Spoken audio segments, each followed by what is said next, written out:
이불양육주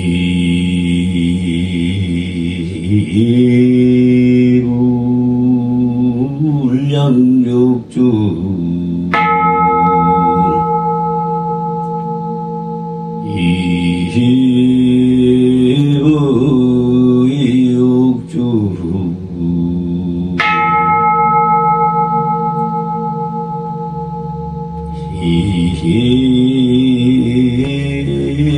이승충중주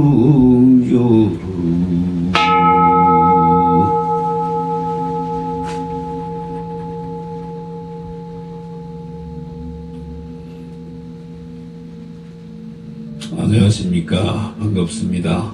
오늘은 현상계에서 처음으로 맞이하는 새 소식의 이해를 돕기 위해 소승의 불령과 부처님 탄생 이전 과거 부처님 5분이 얘기를 이어가는데,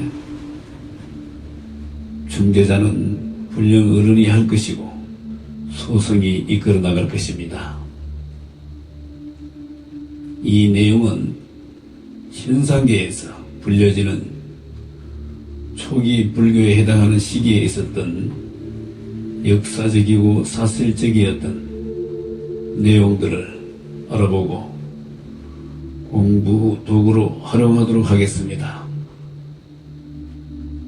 지금 현재 현상계에 뿌리를 견고히 내리고 있는 불교의 모든 경전과 서적들의 내용들 중 특히 원시불교라든가 초기 불교라든가 소성불교, 대성불교를 분리해서 철학적 견지에서 많은 경계를 만들어 놓고 많은 이론들을 수없이 내놓고 있습니다만, 이것들을 공부하느라고 너무 많은 시간을 허비하고 그 아는 것에 매몰되어 도에는 들어가 보지도 못하고 있는 분들이 너무 많다는 것입니다.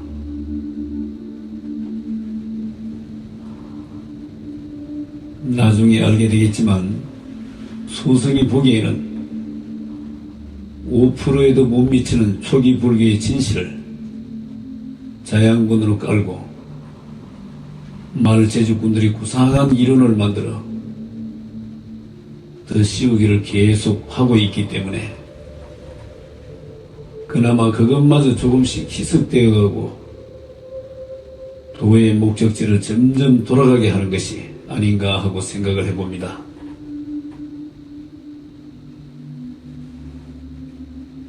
소설을 소설인지 인정하고 싶지 않은 고귀한 이론가들은 수도 없이 많다는 것을 잘 알고 있습니다. 아직도 자기의 가르침만이 진리라고 하고 싶겠지만,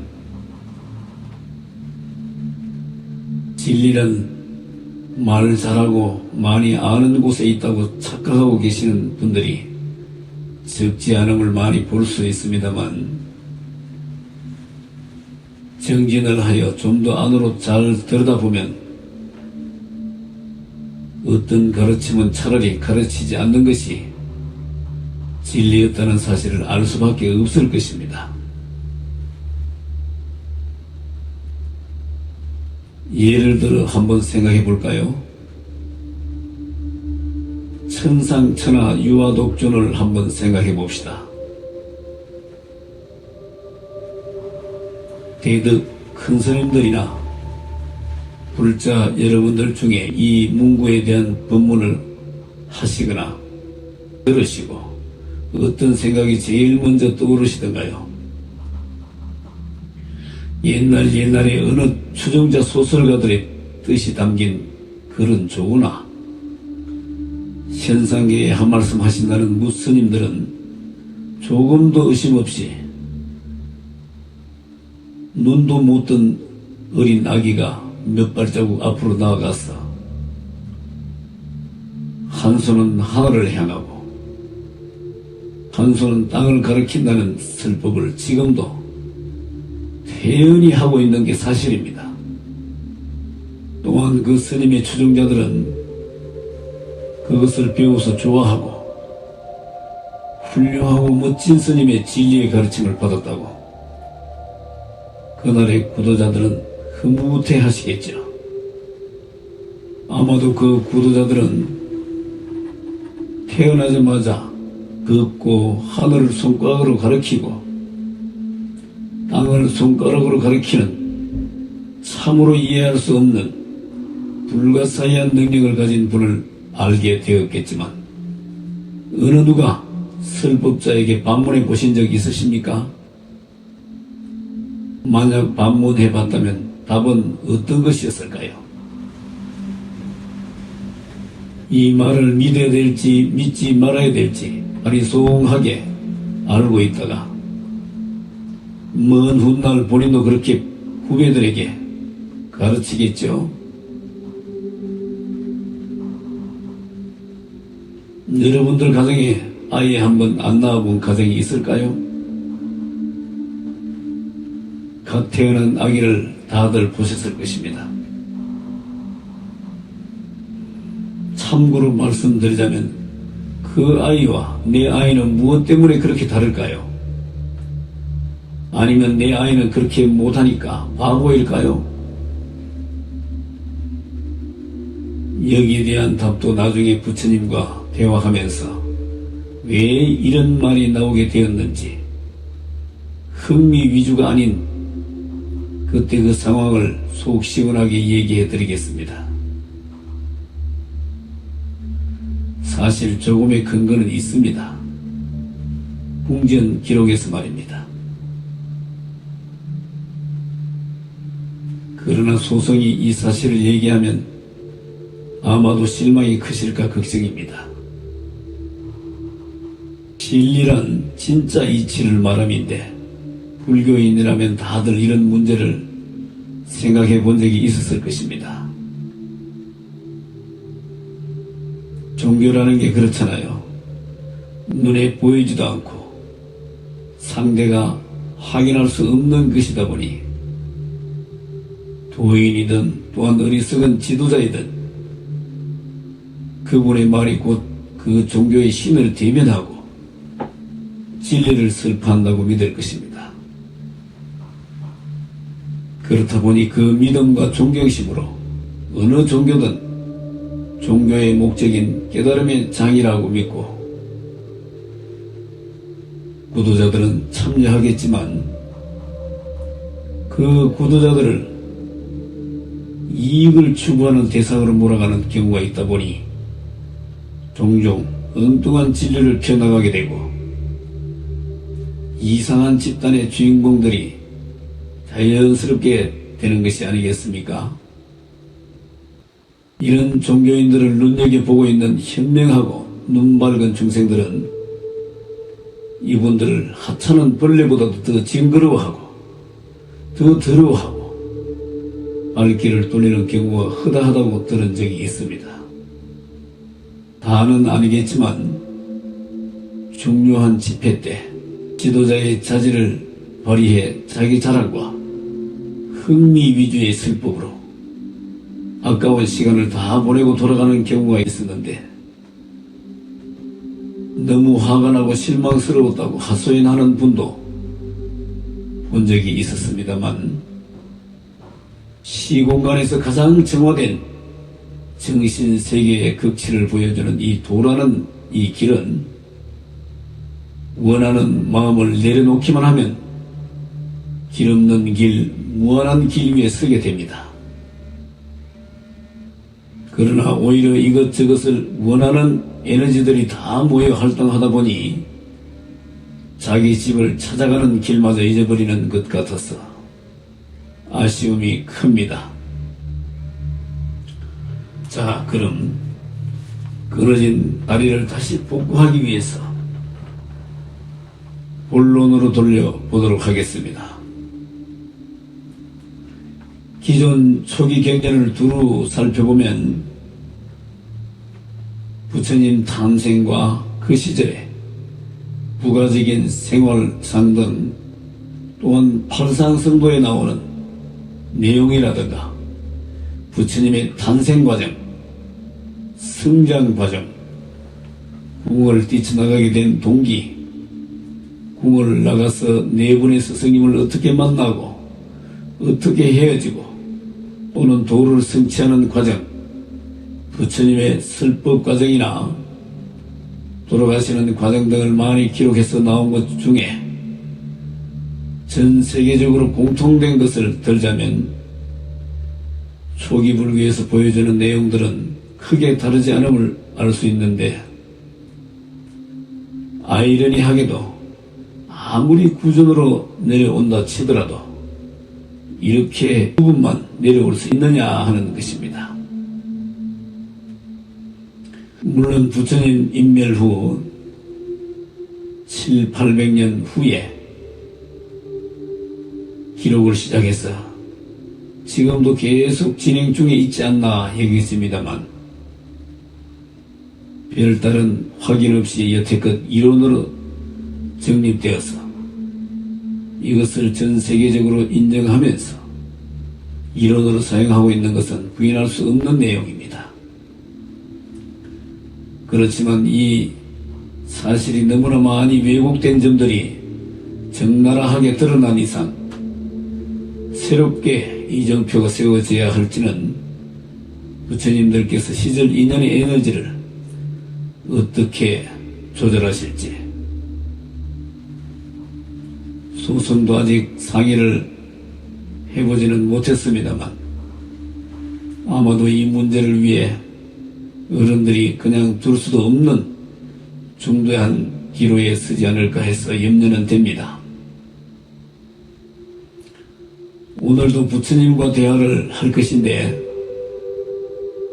방법은 소선과 또 다른 나인 불령과 내면의 대화로 부처님들과 대화를 하는 방식을 취해 보도록 하겠습니다. 대화는 제가 질문을 하고 부처님들께서 질문에 가장 적절한 답을 스스로가 알아서 주실 것입니다. 시대 상황에 따라 알고 계시는 부분적 내용들이 다 다를 것이라고 생각하여 5분의 부처님들을 모셔서 청문을 할 것인데, 소승의 질문을 기다리고 있다고 하십니다. 불령어른은 이렇게 말씀하십니다. 너가 소개한 대로 5분의 부처님과 대화를 나눌 것이다. 내가 알고 있는 것과 그분들이 알고 있는 것이 다를 수도 있고 혹시 잘못 알고 말할 수도 있으니까 내가 불렀다. 모두 앉아 계신다. 라고 하셨습니다. 그 다음 소승이 이렇게 질문 드려봅니다. 네, 5분의 부처님께 합장 경배 드립니다. 이 누추한 천막법당에 오시게 해서 송구합니다. 혹시 5분의 부처님들께서 영계에서 소승과 관계되는 부처님이십니까? 하고 여쭈었더니 불령께서 이렇게 답을 주십니다. 아니다. 5분 다 모르는 분이다. 이분들은 부처님을 내려보낼 때 관여하셨던 분들이고 어떻게 해서 내려보냈는지 들어보면 답이 명확할 것이니라. 이분들이 관여했으니까 라고 하셨습니다. 그 다음 소승이 또 이렇게 질문을 드려봅니다. 그럼 이 말씀을 누구한테 들을까요? 하고 여쭈었더니 불령어른께서 이렇게 답을 주십니다. 말은 내가 하지만 말씀은 이분들이 하실 것이니라 라고 하셨습니다. 그 다음 소승이 또 이렇게 질문을 드려봅니다. 아, 그럴까요? 영파로 상대의 말씀을 읽고 불령어른이 매개체로서 말을 전달하시는 거 맞습니까?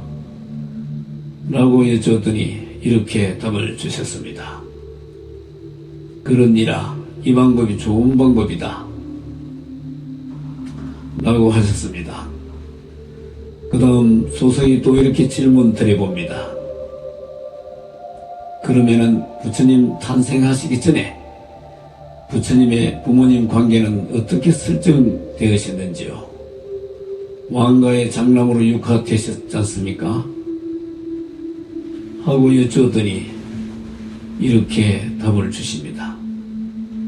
장남 그런 건 상관없고 부처를 키울 수 있는 자양분을 보니까 그때 당시로서는 거기가 적당한 것 같아서 계획을 미리 세우고 부처님을 보필하기 위해서 많은 도인을 내려보냈지. 어느 정도 준비가 되고 난 뒤 이제는 부처를 내려보내도 되겠다 해서 부처님을 내린 거지. 거기로. 그 부모들은 도인도 아니었고 길을 묻는 구도자도 아니었지. 다른 어떤 것도 상관없이 우주에 설정된 대로였지만 아버지는 왕관을 쓴 아수라였고 서로가 적수이고 원수지간이었지 라고 하셨습니다. 그 다음 소성이 또 이렇게 질문 드려봅니다. 아, 왕관을 쓴 아수라였네요. 어찌 이런 일이 있을 수 있습니까? 그럼 그 소중한 생명체를 어떻게 그런 곳으로 내렸는지요? 도인들께서 왜 그걸 모르셨을까요? 하고 여쭈었는데 답은 다음 해 구두자의 나침반 18에서 계속 이어가도록 하겠습니다. 시청해 주셔서 감사합니다.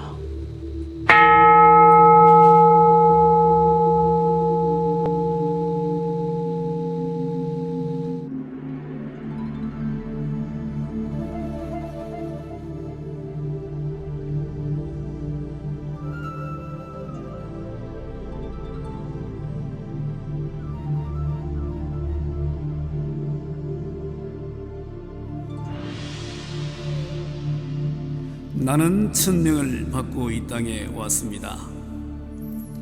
벗어날 수 없는 이 천명이 무엇인가를 깨달아 어기는 바가 없게 할 것입니다. 이 세상은 배움터입니다. 배우는 동안에 부귀영화만을 누리려는 것은 부질없는 생각입니다. 그런 생각에 젖어 있는 나는 장래를 기약할 수 없습니다. 나의 생명은 영원한 것, 영원히 살기 위한 공부를 하며 육신은 잠시 빌려입은 옷깃일 뿐이며 찬란해 보이는 이 형상세계의 모든 것은 공부 도구일 뿐입니다. 공부를 하기 위해서는 이들을 소중히 여겨야 하지만 그것에 집착하여 즐기고만 있어서는 안 됩니다. 이 세상 모든 것은 나를 위해 존재하는 것이니 나는 천지의 중심입니다. 이 천지는 내 것이며 나 또한 천지의 것입니다. 공부를 다 마쳤을 때 천명을 다 한 것이며 천명을 다 했을 때 모든 고통의 굴레에서 벗어나 영원한 안락을 누릴 것입니다. 내 앞에는 이 극락이 기다리고 있음이니 나는 그곳을 향해 가야 합니다. 불법성은 나의 기둥이며 법보화 삼신은 나의 생명줄입니다. 부처님, 당신이 나의 근본임을 잊지 않겠습니다. 부처님, 당신이 나의 모든 것을 다 한다는 것을 잊지 않겠습니다. 부처님, 일체 현상이 다 당신의 나툼임을 잊지 않겠습니다.